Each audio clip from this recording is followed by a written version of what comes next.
গল্পের আসরে আপনাকে স্বাগত জানাই।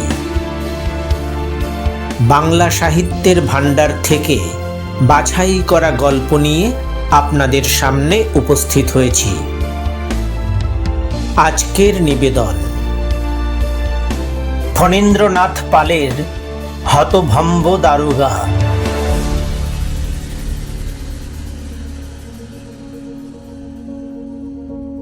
তখন রাত্রি প্রায় ৮টা। বরিশাল জেলার থানার ছোট দারোগা বিমলবাবু সস্ত্রীক পেট্রোল বোটে আসিয়া উঠিলেন।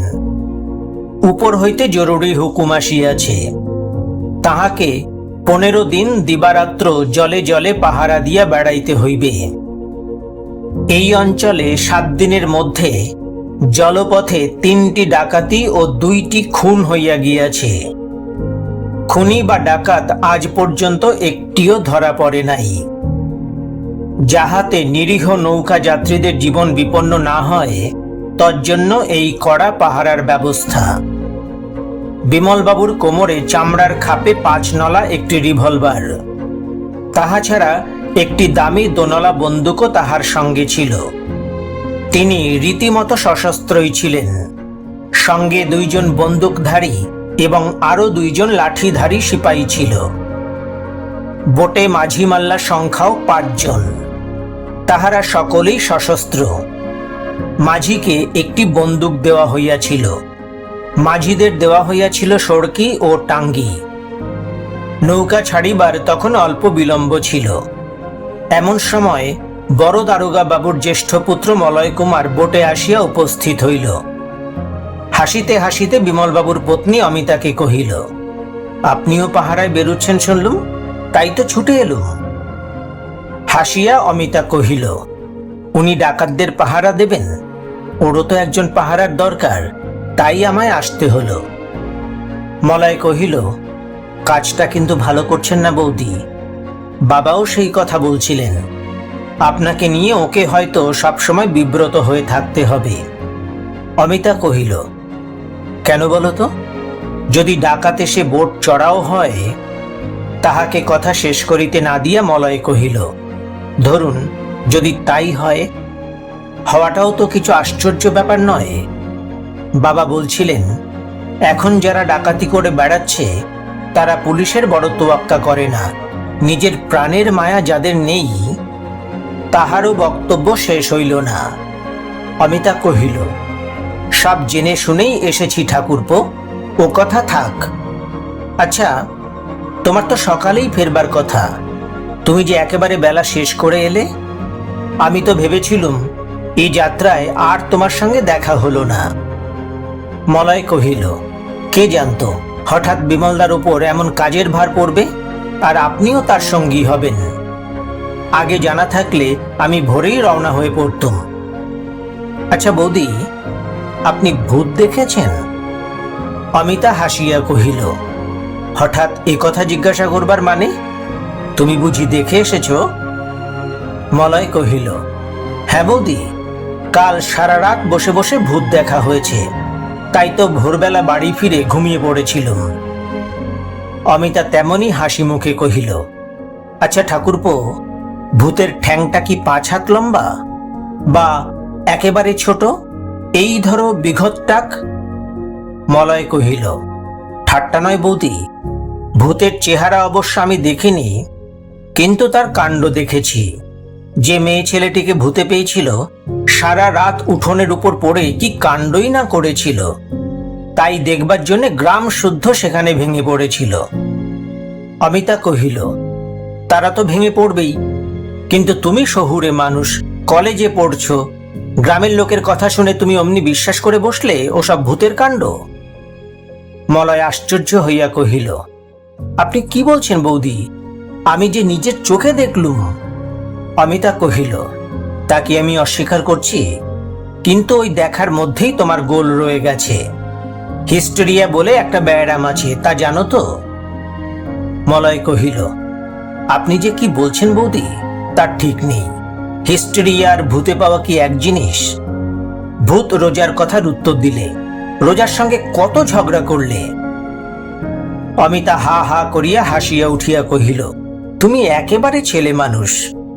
ম্যাজিক দেখনি ঠাকুরপো? নতুন কাপড়ের খানিকটা পুড়িয়ে ছাই করে আবার সেখানটা যেমন ছিল তেমনই করে দিচ্ছে। এও ঠিক তাই। রোজা তোমাদের যা দেখাচ্ছে, যা শোনাচ্ছে, তোমরা তাই দেখছো, শুনছো। তারপর হিস্টেরিয়া রোগীরা কত রকম কাণ্ডই না করে, তাই রোজারা তাদের ঘাড়ে ভূত চাপিয়ে দেয়। মলয় চুপ করিয়া রহিল। সে বুঝিল অমিতার সহিত তর্ক করিয়া সে পারিবে না। বিমল এতক্ষণ কি লিখিতেছিল, লেখা শেষ করিয়া মলয়ের দিকে ফিরিয়া হাসিয়া কহিল, কার হার হল মলয়? মলয় এত সহজে পরাজয় স্বীকার করিতে সম্মত নহে। কহিল, আপনি বিচার করুন বিমলদা, কার হার কার জিত? বিমল কহিল, ভূত বলে যখন কিছু নেই তখন তোমারই হার। মলয় গম্ভীর হইয়া কহিল, ভূত নেই? কে বললে? অমিতা হাসিয়া কহিল, ভূত আছে বই কি ঠাকুরপো। ভয় পেয়ে আমরা যা দেখি তাই ভূত, আর যা কিছু দেখে আমরা ভয় পাই তাই ভূত। ঘড়ির দিকে চাহিয়া বিমল কহিল, এইবার তুমি বাসায় যাও মলয়, বোট ছাড়বার সময় হয়েছে। দেখো মলয়, 5 জনের যা তা কথা বিশ্বাস করো না। তুমি ভেবে দেখলে বুঝতে পারবে ভূত বলে কিছু নেই, আমাদের মনের বিকার মাত্র। মলয় বিদায় লইয়া চলিয়া গেল। বিমল মাঝিকে ডাকিয়া বোট ছাড়িবার আদেশ দিল এবং সিপাহীদের কহিল তাহারা যেন খুব হুঁশিয়ার হইয়া পাহারা দেয়।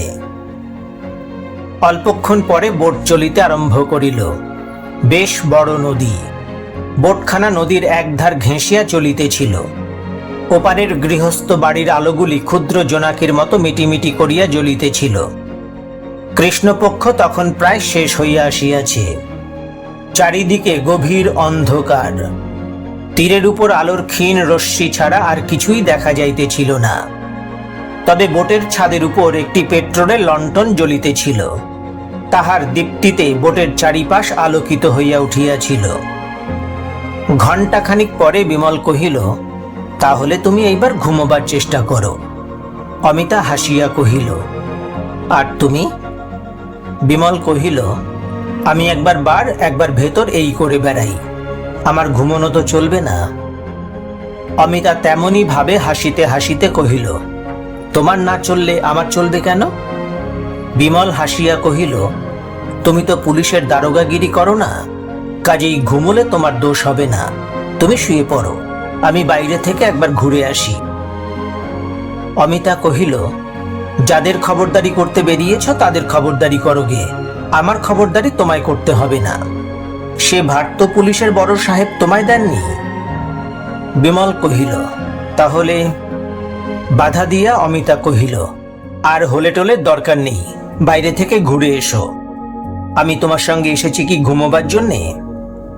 বিমল গাম্ভীর্যের সহিত কহিল, তোমার মনের কথা কি করে জানবো বলো? এখন দেখছি তোমায় পুলিশে ঢুকিয়ে দিলে হতো। এই কথা বলিয়াই সে হাসিতে হাসিতে কামরার বাহির হইয়া গেল। মিনিট 10 পরে ফিরিয়া আসিয়া দেখিল অমিতা বাহিরের দিকে দৃষ্টি নিবদ্ধ করিয়া বসিয়া আছে। পাশে গিয়া দাঁড়াইয়া কাঁধে হাত দিয়া কহিল, হ্যাঁ, জেদ বটে। অমিতা বিহ্বল দৃষ্টিতে তাহার মুখের দিকে চাহিয়া কহিল, আমার যে ঘুম আসে না, কি করব বলো? বিমল আদরের সুরে কহিল, তা কি জানি না আমি?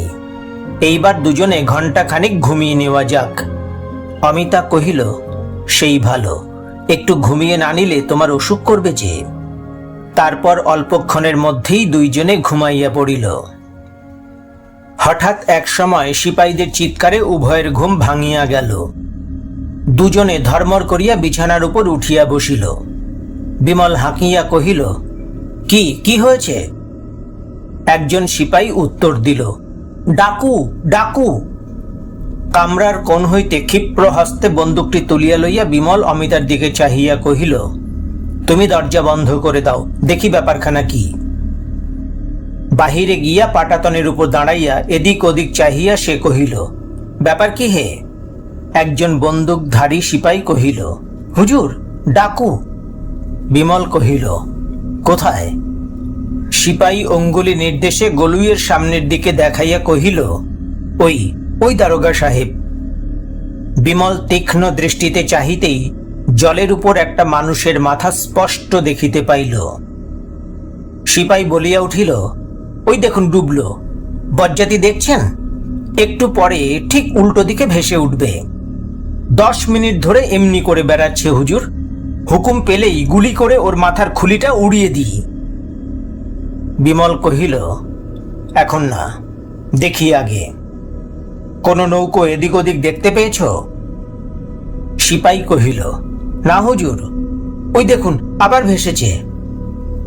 বিমল দেখিল সত্যই মাথাটা বিপরীত দিকে ভাসিয়া উঠিয়াছে।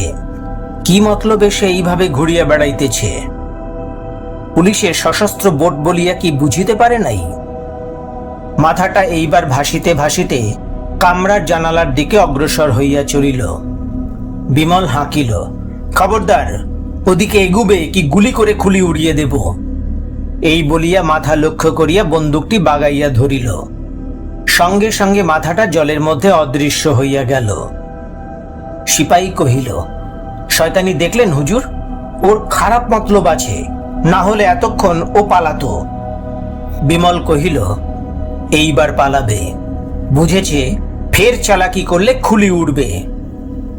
মাঝি কহিল, ও একা নয়, সঙ্গে নিশ্চয়ই আরো লোক আছে। তারা দূরে দূরে ভেসে বেড়াচ্ছে।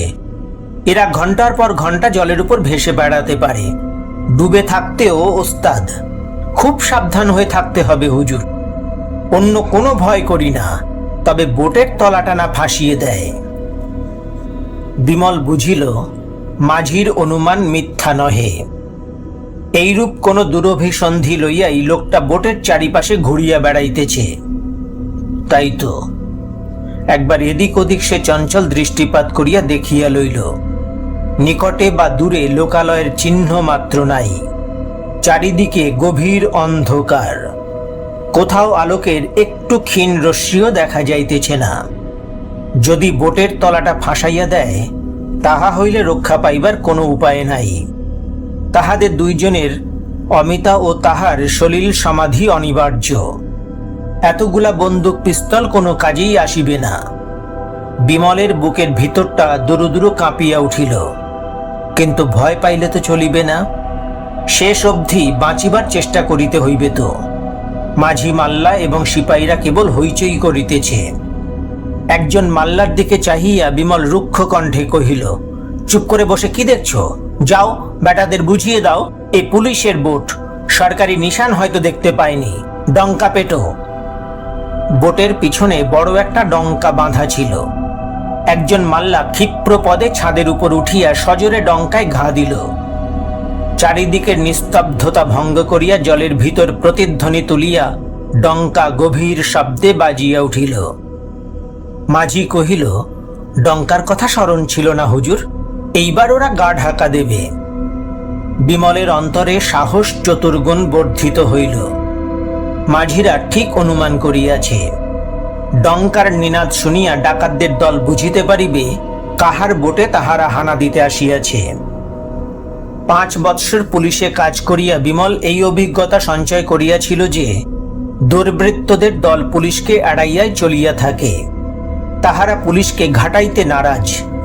ডাকাতরা যে পালাইবে সে তাহা নিঃসন্দেহেই বুঝিয়াছিল।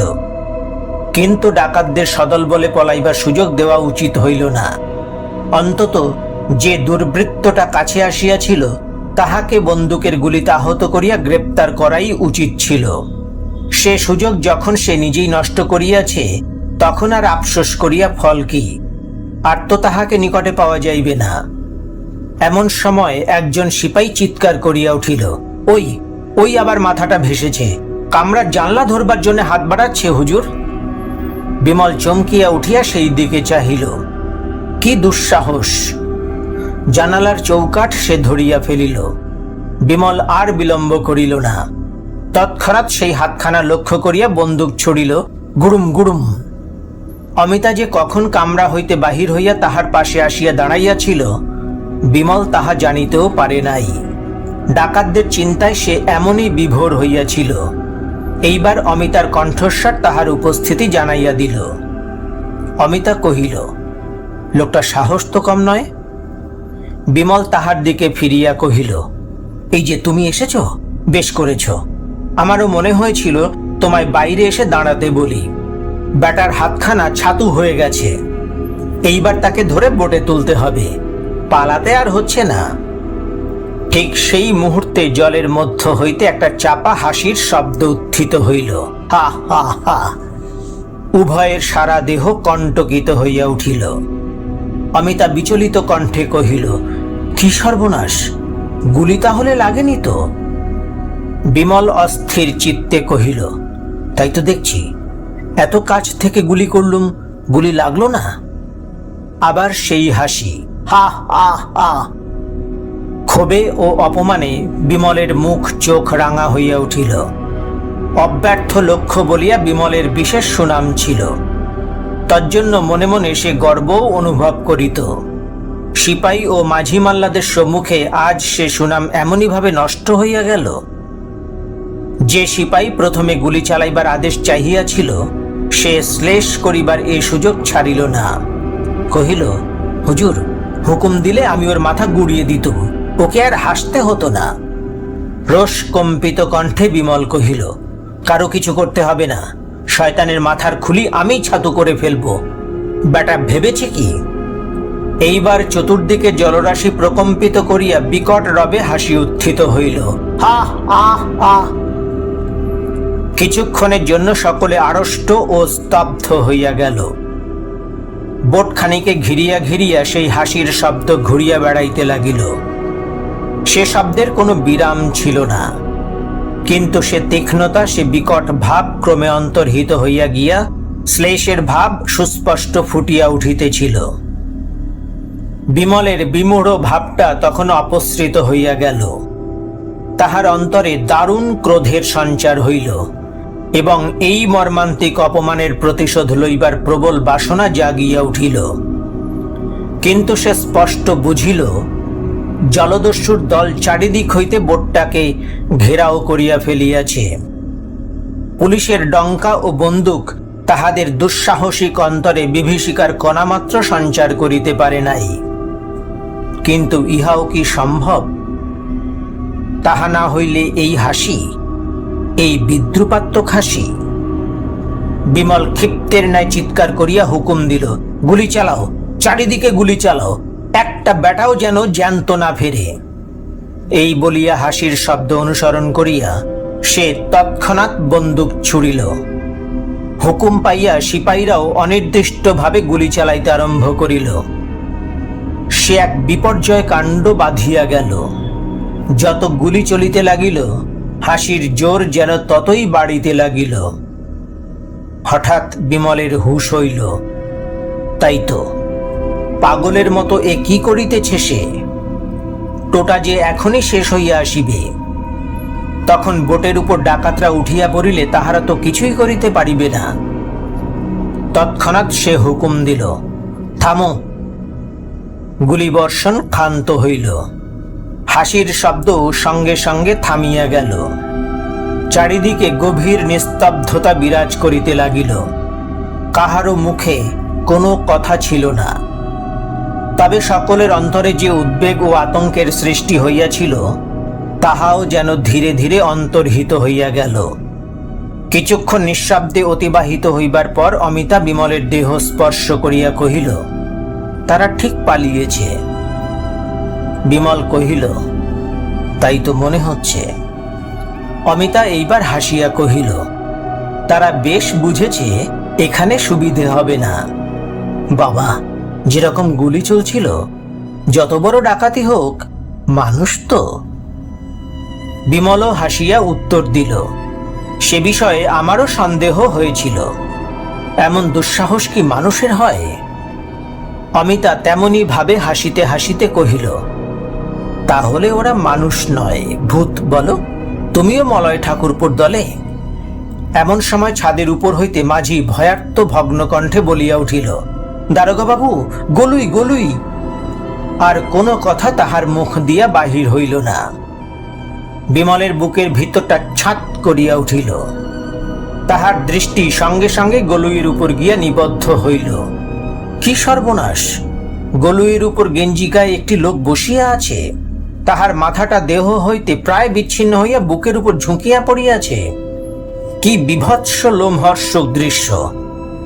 এইমাত্র কে যেন তাহার ঘাড়ের উপর দায়ের কোপ বসাইয়াছে। কাঁধের উপর পিঠের উপর রক্ত গড়াইয়া পড়িতেছে। বিমল হতভম্বের মতো পলকহীন দৃষ্টিতে সেই দিকে চাহিয়া নিশ্চলভাবে দাঁড়াইয়া রহিল। অমিতা একবার দেখিয়াই গভীর ভয়ে চক্ষু মুদিয়া কম্পিত হস্তে বিমলের হাত চাপিয়া ধরিয়াছিল। কোথায় গেল তাহার সেই মনের বল? কোথায় গেল ভূত কিছু নয় সেই ধারণা?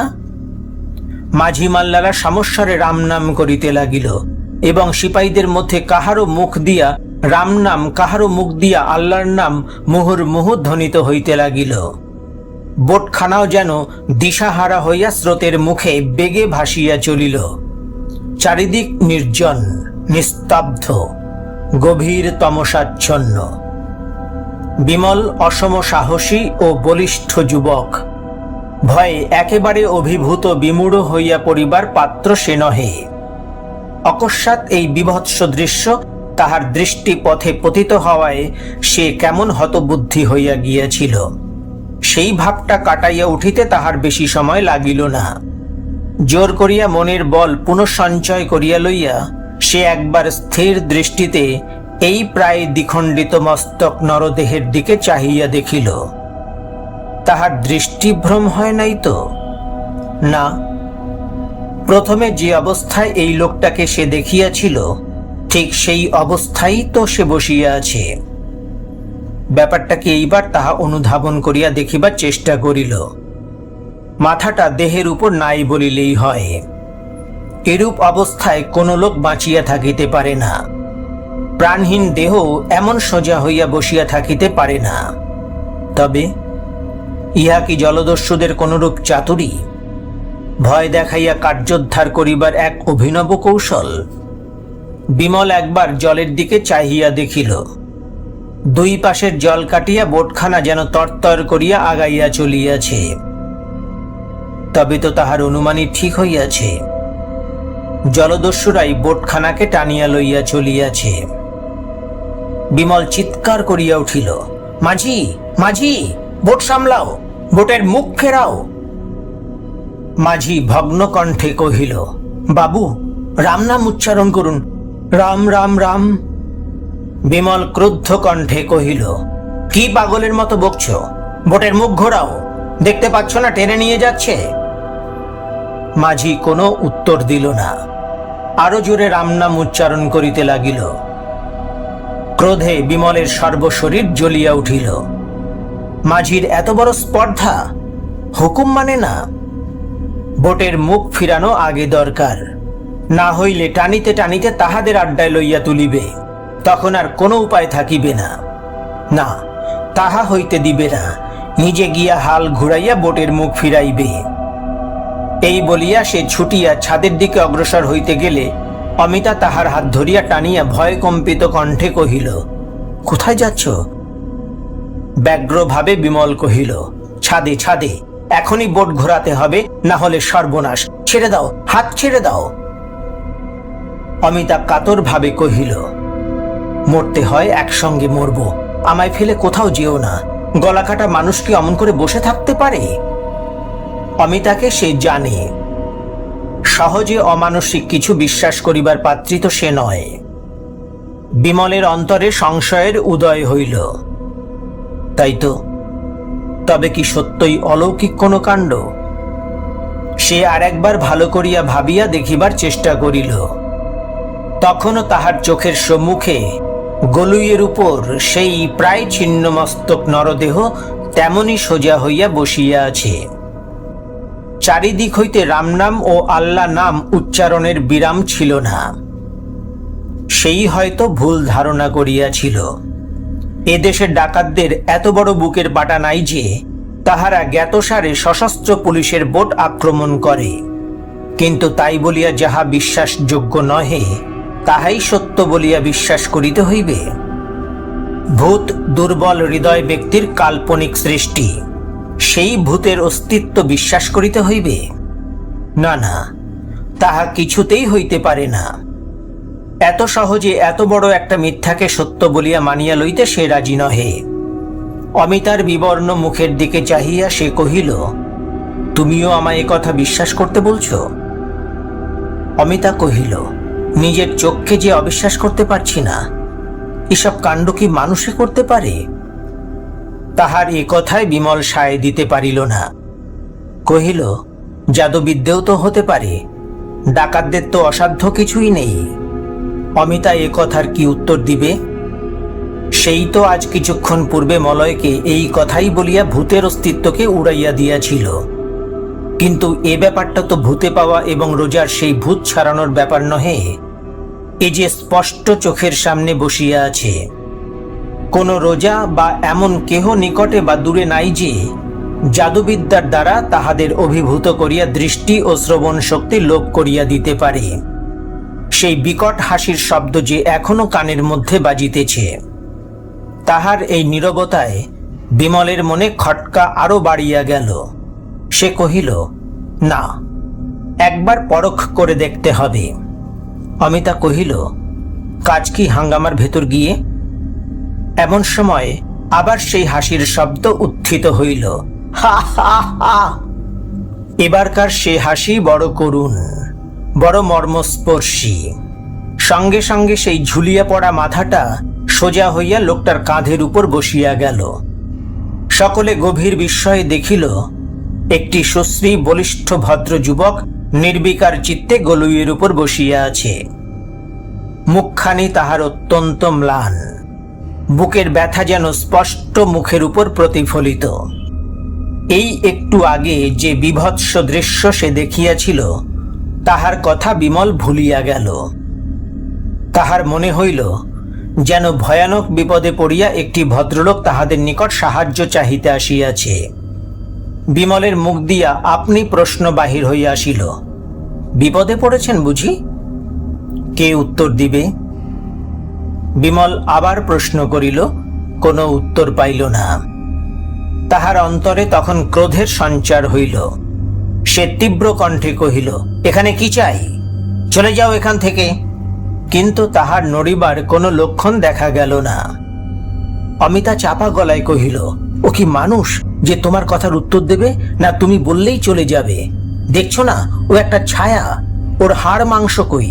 চলো চলো, আমরা ওর সামনে থেকে সরে যাই, আমার শরীরের ভেতর কেমন করছে। মাঝি, মাল্লা ও সিপাহীরা তখনও রাম ও আল্লাহর নাম করিতেছিল, কিন্তু অতি ধীরে। তাহাদের কণ্ঠস্বর যেন ক্ষীণ হইয়া আসিয়াছিল। অমিতারও এই অবস্থা। কেবল বিমল তখনও নিজেকে কতকটা সংযত করিয়া রাখিয়াছিল। বুঝিবা আর সে পারে না। সেও দেহের মধ্যে বিষম চাঞ্চল্য অনুভব করিতেছিল। সে যে কি করিবে কিছুই বুঝিতে পারিতেছিল না। অমিতা এতক্ষণ দৃঢ় মুষ্টিতে তাহার হাত চাপিয়া ধরিয়াছিল, তাহার সে বন্ধনও ক্রমে শিথিল হইয়া আসিতেছিল। এমন সময় মাঝি, মাল্লা ও সিপাহীরা সমস্বরে আনন্দধ্বনি করিয়া উঠিল, ভগবান রক্ষা করেছে, আল্লাহ জান বাঁচিয়েছে। বিমলের মনে হইল তাহার বুকের উপর হইতে যেন একটা গুরুভার নামিয়া গেল। অমিতাও স্বস্তি অনুভব করিল। সেই ভীতিপ্রদ নরদেহ তখন সকলের চোখের সম্মুখে ধীরে ধীরে যেন কোথায় মিলাইয়া গিয়াছে। বোটখানা একেবারে তীর ঘেঁষিয়া চলিতেছিল। আর একটু হইলে তীরের উপর গিয়া সজোরে ধাক্কা খাইত। মাঝি হাল ঘুরাইয়া বোটখানাকে সোজা করিয়া রাখিল। মাল্লারা লগি মারিয়া তীর হইতে দূরে ঠেলিয়া দিল। বিমল ও অমিতা তখনও সেইখানেই দাঁড়াইয়া ছিল। বিমল বলিয়া উঠিল, সামনে একখানা নৌকো বাঁধা রয়েছে না? একজন সিপাহী কহিল, হাঁ হুজুর। বিমল তীরের দিকে যতদূর দৃষ্টি যায় ততদূর দৃষ্টি ফিরাইয়া লইয়া কহিল, এখানে তো কোনো গ্রাম দেখা যাচ্ছে না, এখানে নৌকো বাঁধা কেন? দেখো নৌকোয় কোনো লোক আছে কিনা। নৌকাখানি বোট হইতে মাত্র 4-5 হাত দূরে ছিল। বিমলের কণ্ঠস্বর সেই নৌকার ভিতর গিয়া পৌঁছিল। সঙ্গে সঙ্গে একজন নারীর আর্ত কণ্ঠস্বর বাহির হইয়া আসিল, তোমরা যে হও আমায় রক্ষা করো। বিমল হাঁকিয়া কহিল, ভয় নেই ভয় নেই। এই বলিয়াই সে বন্দুকের একটা ফাঁকা আওয়াজ করিল এবং সিপাহীদের অনুসরণ করিবার আদেশ দিয়া তখনই এক লাফে গিয়া তীরের উপর পড়িল। বোটের দিকে ফিরিয়া অমিতাকে কহিল, তুমি কামরার ভিতরে চলে যাও, রিভলভার রইল, দরকার হয় ব্যবহার করো। নৌকার সম্মুখে গিয়া উপস্থিত হইতেই বিমল দেখিল দুই ব্যক্তি সেই নৌকা হইতে তীরের উপর লাফাইয়া পড়িয়া ছুটিবার উপক্রম করিতেছে।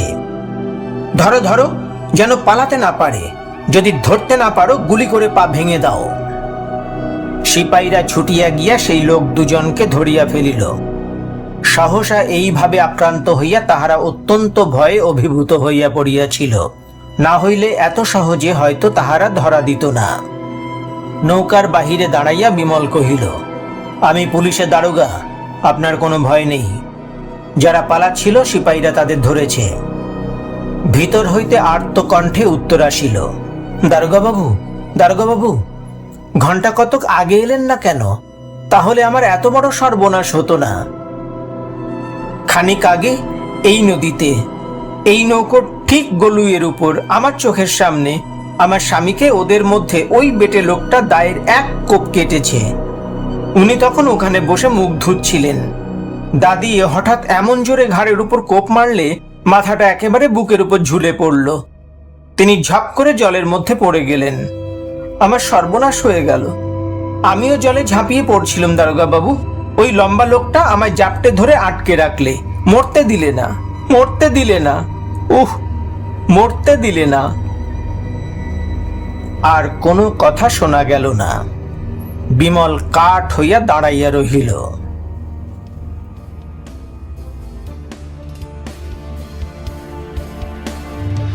এই পাঠ আপনাদের ভালো লাগলে আমার এই প্রয়াস সার্থক হবে। সপ্তাহের প্রতি রবিবার ঠিক দুপুর 2টায় নতুন গল্প পাঠের ভিডিও নিয়ে আপনাদের সামনে উপস্থিত হব। আমার এই ইউটিউব চ্যানেলটিকে সাবস্ক্রাইব করার, মন্তব্য লেখার এবং নতুন ভিডিওর নোটিফিকেশন পেতে বেল আইকনটি প্রেস করার আন্তরিক অনুরোধ জানাই।